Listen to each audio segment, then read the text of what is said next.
Well, welcome to the Cinnabar. Today is set trigger day. You see, I recently bought a couple of Winchester 1873s, just real honest old 73 rifles. Both of them are set trigger rifles, and I knew both of them had issues with the set trigger and had to be repaired. So I've been working this morning on this first one. We've got the set trigger repaired on it, and fortunately it wasn't a real complicated fix, but it took some doing. You see the little set trigger adjusting screw, and they are a tiny little bugger. This one was broke off flush at the trigger, so the only way to get to it is to take the gun completely apart, get that trigger out of there, and hope that there's enough of that screw sticking out the back side that we can get a hold of it and unscrew it. And there was, fortunately, on this one, just barely enough, but we did manage to get it unscrewed. Got a new adjusting screw in there, and it's working beautifully now. Now this one is a really interesting rifle in that it's got a very special sight package. You see it letters with a Beaches or Globe front sight and a 7-leaf express rear sight. That's a very, very rare sight. And this one even is more rare than that because it has the special order platinum lines on the leaves. Now it's a kind of an odd combination because this is just a pretty standard 4440 rifle. Usually you see these really special sights on a real special order kind of a rifle, but this one's just a standard one. It letters going to the Winchester agency in New York City, so Winchester had something in mind for it when they took it in. Keep an eye out. I can't wait to take this one out and shoot it, and we'll put some targets up out there and just see where all these leaves take us. So we'll set that one aside. We'll kind of use it as an example of how the set trigger should work, and then we're going to invite you folks along to see how to fix this next one. This one's a 3840 set trigger, of course, and extra length barrel. It's a 26-inch barrel, but the set trigger on it just is kind of a mess. Now it does work in regular mode, but it's just really soft, a lot of travel. The trigger, when it's at rest, is sitting forward where it should be when we forcefully set it. So if you look at this rifle here, we push the trigger forward to set it, and here this one's already in the forward position, really loose. There's side play on it. So I think there's something either missing or broken in there. And I have no idea what it is because I haven't been into the gun yet. So we're going to take it apart, see if we can't troubleshoot it, see if we can't figure out how to get it fixed back up, and then when we're all done with that, then maybe we'll take it out and put a few rounds through it and get prepared to shoot this old girl with that special sight. Okay, for our purposes, all we really need to do is get this lower tang out because the whole set trigger assembly comes out with the lower tang. But unless this gun is just absolutely pristine inside and has been recently cleaned, we're going to go ahead and take it completely apart and clean it all up and get it lubed real well. So first thing we'll do, of course, is take the stock off. Sometimes the stocks come right off, and sometimes they are kind of a bugger if they haven't been off for a while. That tang screw's a little messed up. We may want to think about either repairing or replacing it. There it comes. Right after you get them broke loose, a really tough one, is the time you really have to be diligent about not letting your screwdriver slip out. It seems like you really work at it and it starts to loosen up a little bit, and then you let off, and then your screwdriver comes out of the slot and boogers the screw up. I just did that a little bit right there, although this screw was already pretty much toast. I always think I'm not going to do that, and it's almost human nature. Okay, so this stock probably hasn't... No, there we go. That wasn't too bad. It's pretty gummed up. Yeah, we're gonna have to put the sonic cleaner to the test on this particular rifle. Okay, so now we need to get the side plates off. And I like to, with these screwdrivers with the replaceable heads or the interchangeable tips, I like to just set them with the screws that they were used in, so when I put it back together, they're right there handy. Let's see, this one looks like it ought to just about work. We'll take the side plates off first. Get the links out and check out the links while we're at it. So many of these 73s have broken links. Oh, there we go. So what I like to do is just what I did there, loosen it up a little bit and then use the screw that's been loosened up some to pop that far side link off, or that plate off. Actually, it's cleaner inside here than it was in the tang area. Somebody's had this apart and cleaned it up. Okay, and then we can use that just to pop that plate out. Okay, so let's go ahead and take the links out. That one's good. There's a little slop in it, but that's pretty normal for original links. It isn't cracked or broken that I can see. And usually you'll see that break right down in that part right there. Again, that one's got a little slop in it, but not bad. Okay, so now we'll take the pins out that went with that, and well, we won't worry about those other pins just yet. And what I like to do here is to loosen up just a little bit this screw that goes into the finger lever spring and the carrier spring, and that just kind of loosens everything up. I got the wrong tip here. I want one size bigger, and takes it out of a bind. You got to really be careful with these because you can strip the threads in the springs really easy. They're can be kind of a pain. These were really tight, and you can use these to adjust those springs a little bit. Actually, Winchester, in some of the old literature, talks about using these springs or these screws as adjustments for those springs. Now it's loosened up some. Now we'll take the finger lever screw out.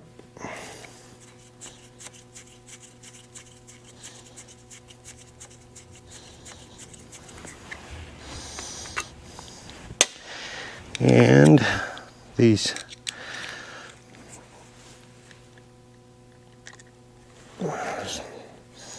tang screws, one on each side, that hold that tang in there. And before I do that, we're going to take the mainspring screw out, and the mainspring, just to relieve that tension.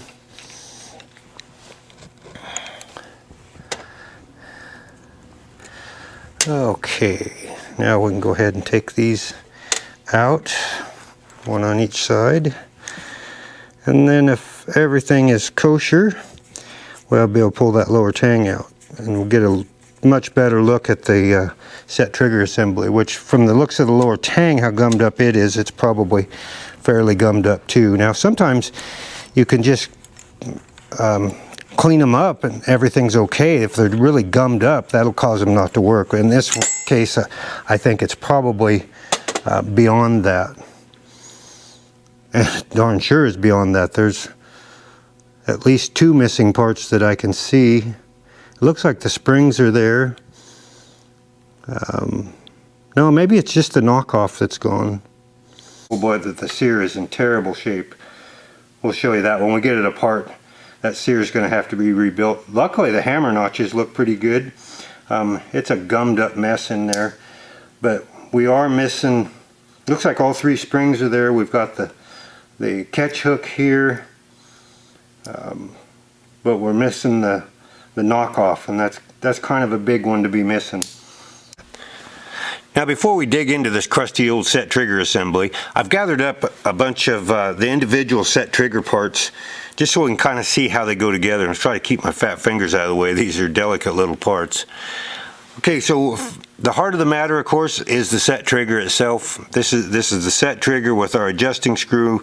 We can see what a tiny little screw that is, and you remember that first 73 showed that it had that broken off right flush, and that's fairly common because they are such a dainty little thing. Now the next piece that goes on here is called the knockoff, and basically it's an internal hammer. Let's kind of put these together as we're talking. Here's the trigger itself. We'll put the pin in, and then the knockoff sits right inside like this. And it's not a traditional hammer in that it doesn't actually strike the firing pin, but what it does is the inertia from this, when it's released, that's what knocks the sear out of the hammer notch. So having introduced the sear, here's our sear. It's a fairly close design to the standard trigger sear in a 73, but a little bit different. So they're stacked in there just like that. So we've got the trigger on your right side, our knockoff, and then our sear here. Okay, and so when this is all together, then the hammer's going to sit in here just like this. Okay, so now we complicate things a little bit in that the knockoff also has another piece that's called the catch hook, and it fits in here just like this. Now this one, just the end of it's broken off, so it doesn't quite go all the way down. It should sit right on top, that arm of it should sit right on top of the adjusting screw here, and that's how we adjust the trigger pull when it's in set trigger mode. You see those hooked together like that? So if we screw that adjusting screw in, then it's going to rotate this catch hook, and then it just barely catches there, and then you've got a really super light trigger. Now if it's screwed all the way in, it backs it clear off, and these two pieces don't connect. We don't get engagement there. So a lot of times if you get a set trigger that's not working, sometimes you can actually just screw this screw back out some, and it'll start engaging. So that's the first thing you do when you got a set trigger that's not working, is screw that screw back out and see if it'll start engaging. Sometimes it works. I've had it happen 2 or 3 times to great relief. It's a nice thing to happen. Easy way to fix them. Okay, so now we've got these 3 parts, and each of these have their own spring. So first off, we've got the sear spring, and it sits right on the back of the sear, this little arm of the sear right here, and it is the first spring, or the bottom spring in the stack, and of course its curve is down for that spring there. Then the next one on the stack curves up, and it's going to be our knockoff spring, and you see it's a lot thicker. It has to exert quite a bit of force because we're going to create inertia with this knockoff to knock that sear out of the notch. Okay, and then the third spring is our catch hook spring that is a pretty small one. It sits on top and curves up as well. So when they're stacked, they look like this. We got our sear spring first with the curve down and the arm on the left side. We've got the center spring, which is the center one in the stack, second one up with the curve up, and the top one with the curve up as well, and it sits on the right side of the stack just like that. And they have to be in this order and in this orientation, or they just absolutely won't work. See if we can get that focused a little better. The geometry of these set triggers, everything has to be just right or they don't work, and it can drive you about stark raving mad if something isn't working, because sometimes it's really hard to chase them. Okay, so let's get on and talk about the hammer fly here shortly. So to illustrate how this hammer fly or sear override works, I'm going to use the assembly out of the rifle itself. Now you can see on this one the sear's in pretty rough shape here. See, it's really worn on the one side, and that's fairly common with set triggers because we only have the hammer notches across half the face of the hammer, so all the work's done on the one side. And this one's probably worse than most that we encounter. Okay, so one of the issues we have when we're in set trigger mode is that unlike when we pull the trigger and positively disengage that sear and hold it out of there, it can bounce right back after that knockoff has knocked the sear out of the hammer notch, and then it can fall right into the half-cock notch like that. Okay, so we have to have a way to override that half-cock notch. Let me get it up there at a little better angle for you. And that's where the sear override comes in. See that little piece that just popped up there? Just a little piece of steel there that will allow that sear to ride right up and over that half-cock notch. So here we go. The hammer starts to fall, sear falls right back down, and then it overrides and lets the hammer fall all the way. So it's an ingenious little piece. Now what complicates things if you're working on a set trigger is that there can be two different types of hammer flies. We've got an inside fly, which is in the center like this one, or an outside fly, which I've got a hammer around here somewhere. Let's see, right here. This outside fly, which is machined in right over here, and it's on a pin, and it's similarly shaped to the inside fly, but it's on the outside out here. Now this one's easier to work on, but the interior one is a lot easier to make. This one's a tough one to make if you have to make one, and that's why I don't have one made for this one yet. I need to get that done. But it complicates things as well because our knockoff, remember the knockoff that actually knocks that sear out of engagement, it has to have a relief cut in it for the inside fly because it sits right in there where that inside fly is.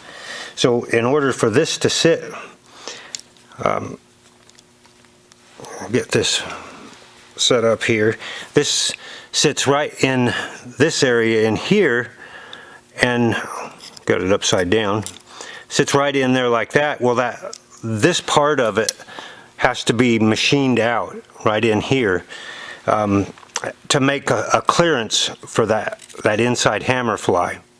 Okay, so let me get it oriented a little better. So we're going to have to take it over to the mill and mill a little relief cut out of there. And it's not hard to do, but it's just kind of a pain to get everything set up and whatnot. So we'll get over there and get that relief cut set up.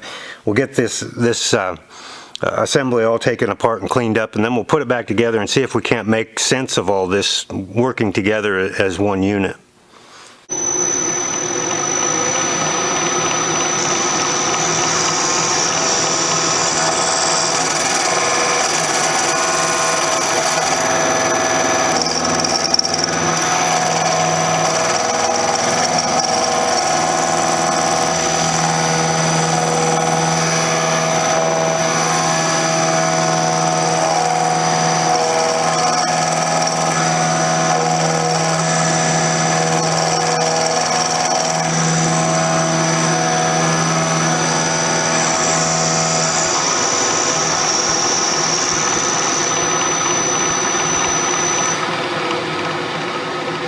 Now, first thing we're going to do is take the hammer out, and that's a pretty simple process of just driving out the pin that holds the hammer in.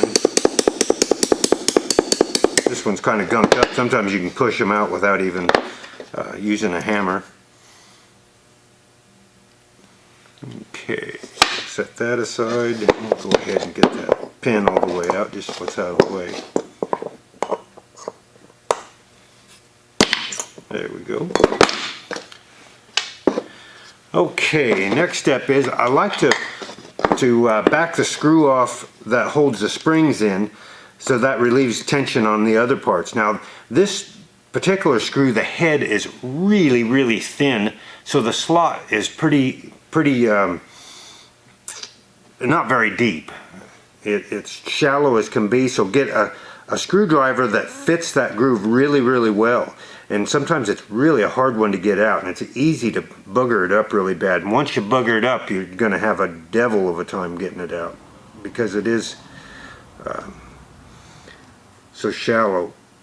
But that one's, it's coming. So we got lucky with that one. Sometimes if you have a screw that goes from the inside of a firearm to the outside, where the ends on the fire or on the outside, if it pokes through just a little bit, it can kind of get peened over, and then that's a terrible situation to try to get those out. And if you can't get them out, just turn it over and make sure that it hasn't been peened over, because you're pretty much fighting a losing battle there. Now we'll back it off quite a little bit there so the springs are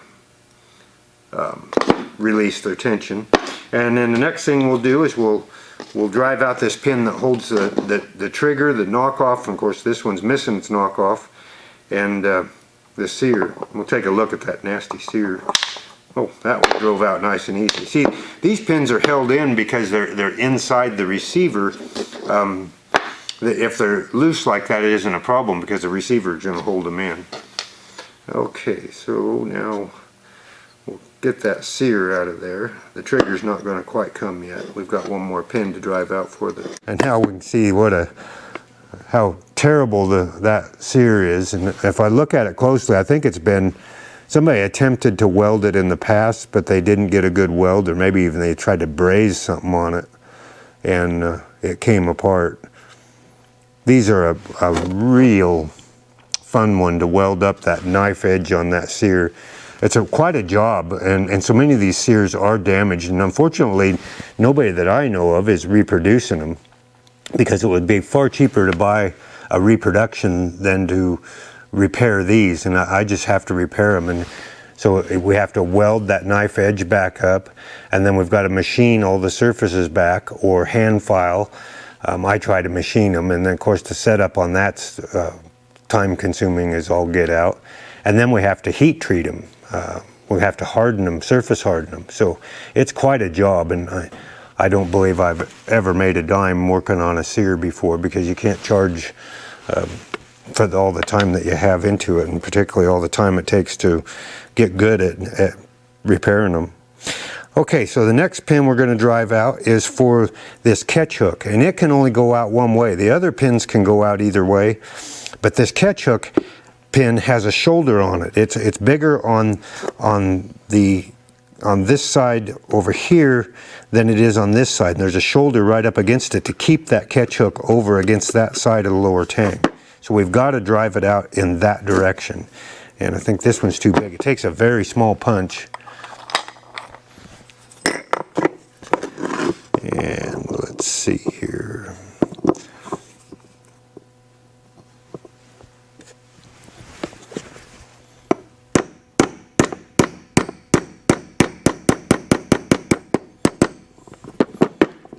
Okay, so we've got it over to this side, and it's not wanting to come all the way through that.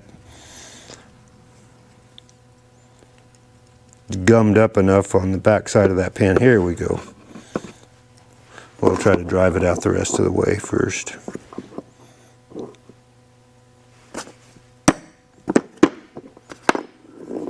There we go. Now, remember that other catch hook I was showing you wasn't complete. Here's what one looks like with that little kind of pad that sits on top of the adjusting screw for the set trigger. And here's why it drove out hard. That pin's been bent.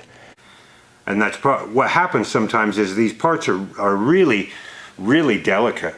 And sometimes they'll get in a bind, and people will try to force them and break these parts. And I think that's probably what happened here and why it's not complete. They just took it apart enough to make the trigger work in standard mode.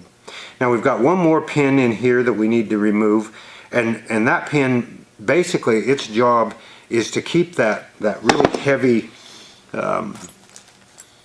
middle spring, or the one for the knockoff, from unloading all the way. It kind of limits the travel of that. So we'll tap that one out, and then we'll take a look at it, because it's kind of specially made and has to go in at a certain orientation, which again makes these set triggers a lot of fun.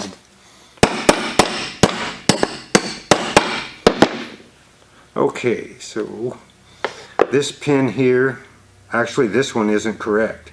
This is just a regular pin, and of course because they didn't have the knockoff on there, it didn't matter. But A knockoff pin should have a flattened side on it, and that flattened side has to be oriented down into the receiver or into the lower tang, and then that spring rides up against it here, and so that flat spot on it gives it just enough travel to work the way it's supposed to. Now, I've had some set triggers in the past that weren't working. The trigger would set, but it wouldn't. We couldn't get the sear out of the hammer notch. So when you'd pull the trigger, it would click, but nothing would happen. And that was from too weak spring on that knockoff assembly. And so there's another one that, boy, that you chase that around for a while trying to figure out what's causing that. Okay, so now we should be able to get this trigger out. Yeah, and we can. And it's a gummed up mess because we couldn't get in there to clean that, so that'll go in the parts washer. Now this one, because the set trigger wasn't working, they had, and probably a good idea, they had adjusted the screw all the way in because it really didn't matter anymore, and that gets it out of harm's way a little bit more, but if it were complete, it just couldn't work that way. Okay, now all we've got left is to take this screw out that holds the springs in and get the springs out. And when we put this back together, you'll see that one's kind of a touchy one, getting those springs in there, because getting them all three lined up in just the right spot and under tension, they kind of want to just do their own thing, and we'll see that later. And they're all gummed up and whatnot. But there's our catch hook spring, there's our knockoff spring, and here's our sear spring. Well, we might have a little trouble getting that one out of there. It's gummed up in there pretty bad. Oh, there it goes. And another problem we can have where the trigger won't unset, or when we pull the trigger in set mode, it won't release, is that if this spring's too tough. If the sear spring is putting too much force on that sear, then the sear doesn't want to come out of the notch. So it has to be really light, and you can see that, you know, we've got this real small little arm here, and so that doesn't put a lot of force on that sear. It's got to be light, or that sear is just not going to come out of the notch. Okay, so we're going to get all these gummed up parts over in the sonic cleaner and cleaned up, and then we'll put this thing back together and see how it functions. See if we got a working set trigger now. Okay, so we've got all these parts cleaned up, and it's time to put this thing back together and see if we can't get this set trigger assembly to operate. Now, I like to start off by putting the springs in and just lightly tightening the screw down. It helps when they're not under tension with the other parts in there to get them lined up, because we have to line up 3 different springs into one hole and one screw, and it's really easy to strip that one. Now, remember, we do the sear spring first, and its arms on the left side. Then we do our knockoff spring second, and our catch hook spring third, oriented to the right side. Okay, now we try to line those holes up. This whole operation is very delicate, and somebody with fumble fingers like me struggles with it for sure.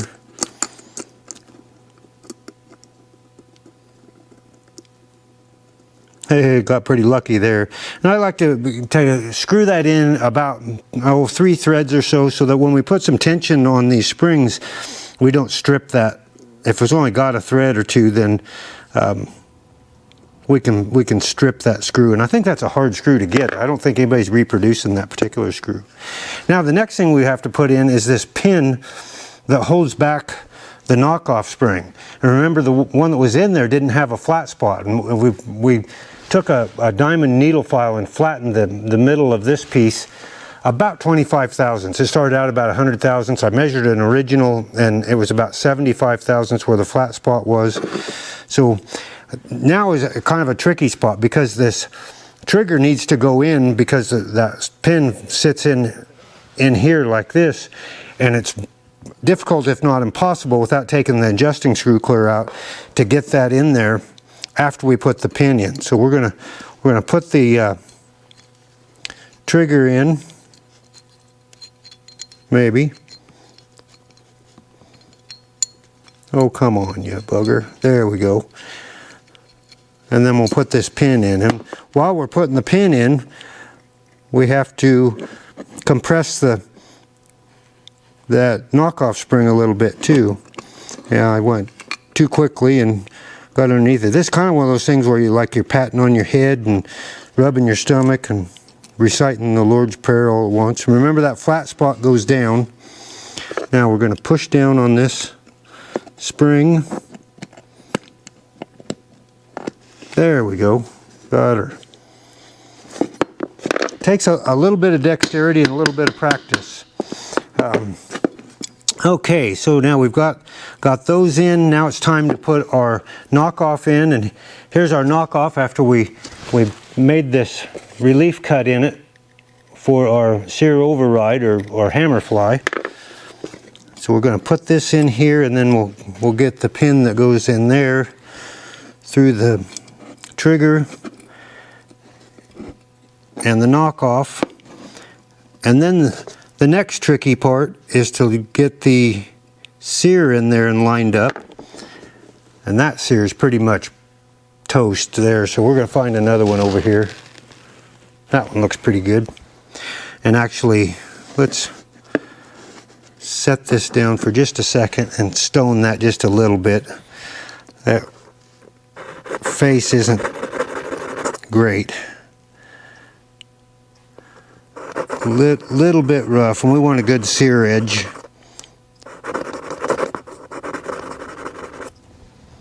There we go. Okay, now if we can get this without falling all apart again. Okay, here we go. This part is fairly tricky, getting that sear in there without upsetting everything else you just did. Oh, it fell right in there. Now we got to get it lined up. Okay, so now everything's in there the way it's supposed to be, and we actually have a trigger that seems to be working properly. The next thing we need to do is put in our catch hook assembly. Remember that little catch hook there, and remember the pin has a shoulder on it. It's got two different dimensions, and this one was bent. I did straighten it out, and I think probably I bent it when I was pounding it out, because it is a pretty dainty little one, and it was sticking in there pretty hard. So we're going to put the catch hook in. We'll put the small end through the hole in the catch hook.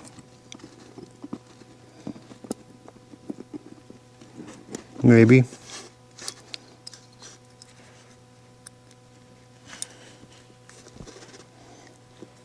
There we go. Now we can pound that down. All right.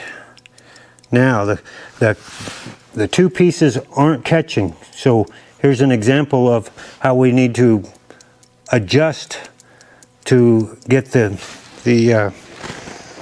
darn thing to catch. And I've got just the fancy little screwdriver. My wife's grandfather made these little screwdrivers out of rat-tailed files. Okay, so needs to come out a little further. There we go. Now it's catching.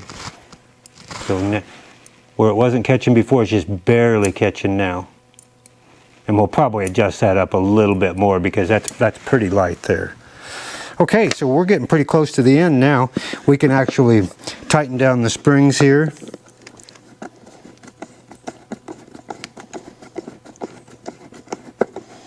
And then it's just a matter of putting in the hammer and the mainspring and testing it out. Now, I got careless there, and I slipped out of that slot. Remember, I told you that slot's really easy to slip out of. Now, we've got this tiny little sear override or hammer fly. That's all it looks like. And don't let that one fall off your workbench and fall onto the ground, because it's just going to disappear if it does. Okay, so we're going to get this oriented the correct way. Get it in there.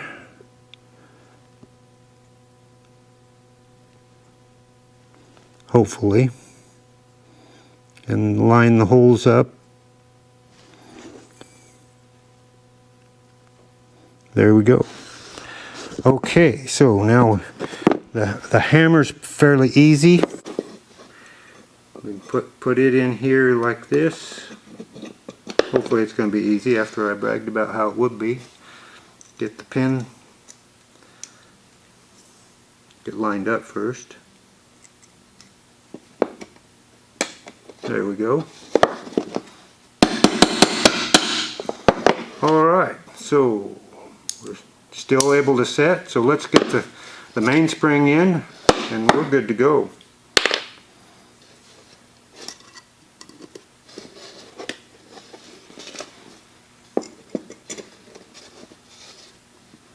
Take it out of the half cock notch so that we can have less tension.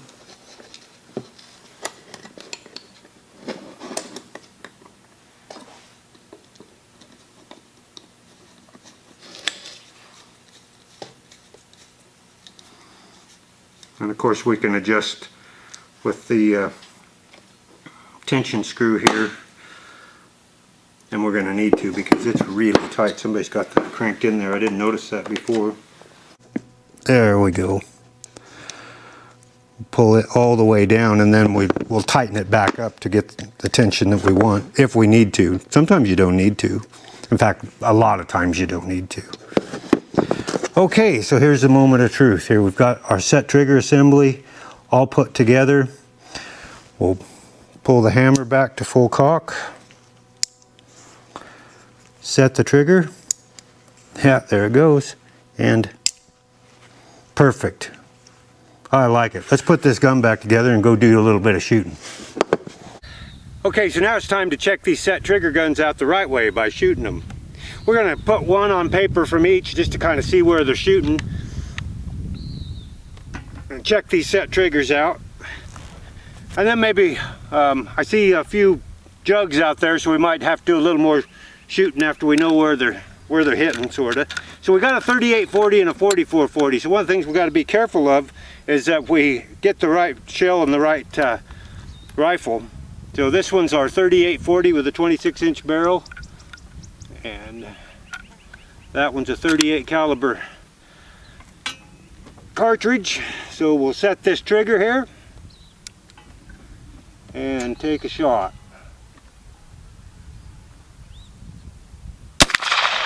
Okay, boy, what a nice trigger. We'll just leave that spent casing in there.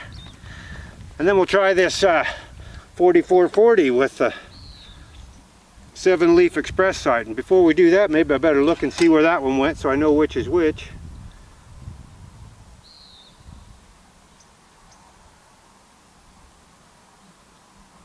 Okay, shooting a little high. Alright, so now we'll try this 4440. Make sure I got the right cartridge, and then I got to choose a sight. Now we're up pretty close, so I'm going to choose the first one. This sight, by the way, you have to make a choice because there's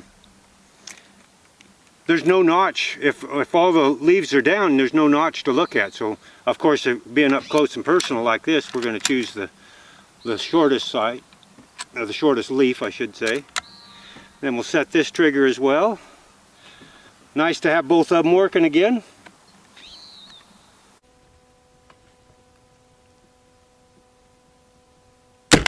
Okay. Boy, both of those are set up really nicely.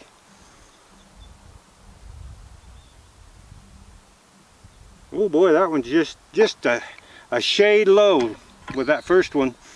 Okay, so we'll get set up and maybe we'll put a few jugs up and see how they cycle.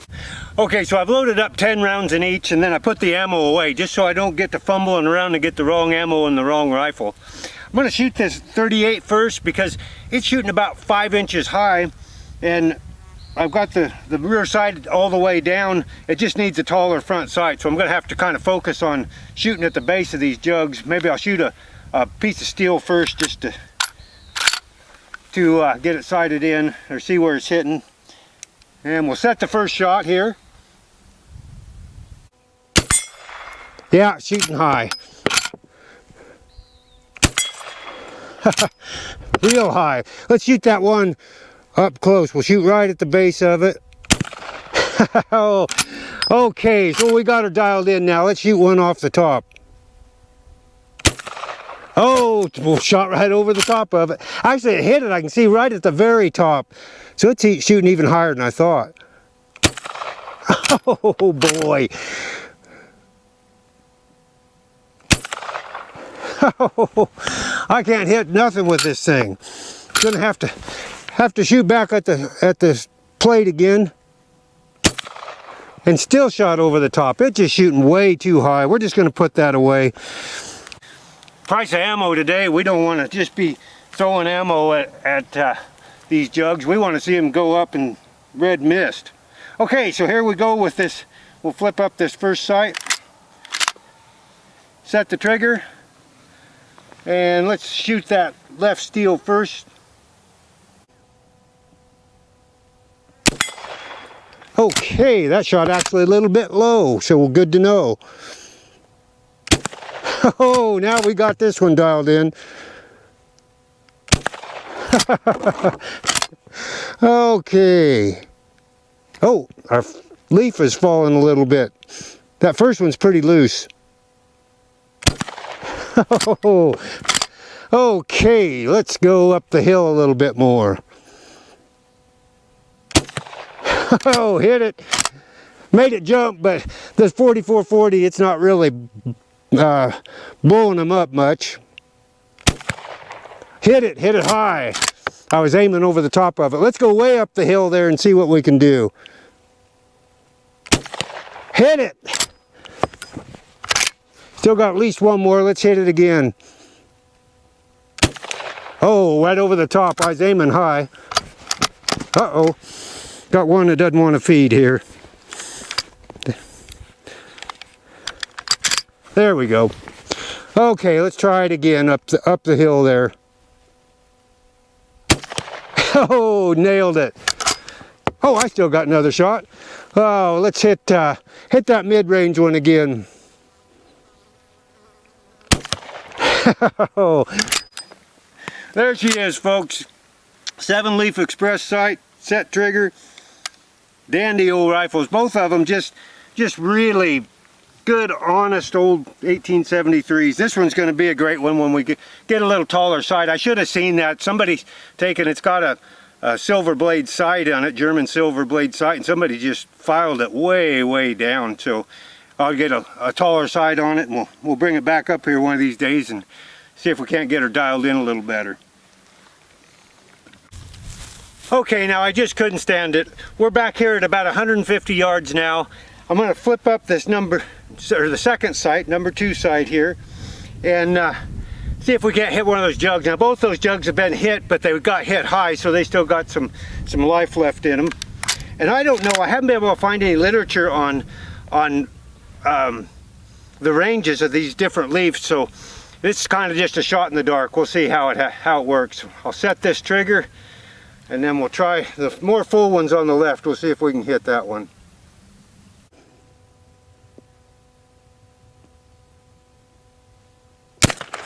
Oh, shot right over the top. Okay, let's try it again. Flip that leaf back up there.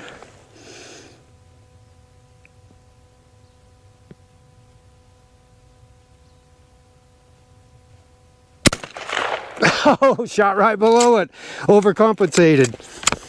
Yeah, oh, there we go. Gonna have to fix that. Oh no, it hit it because everything's leaking out of it. Let's try that one on the right.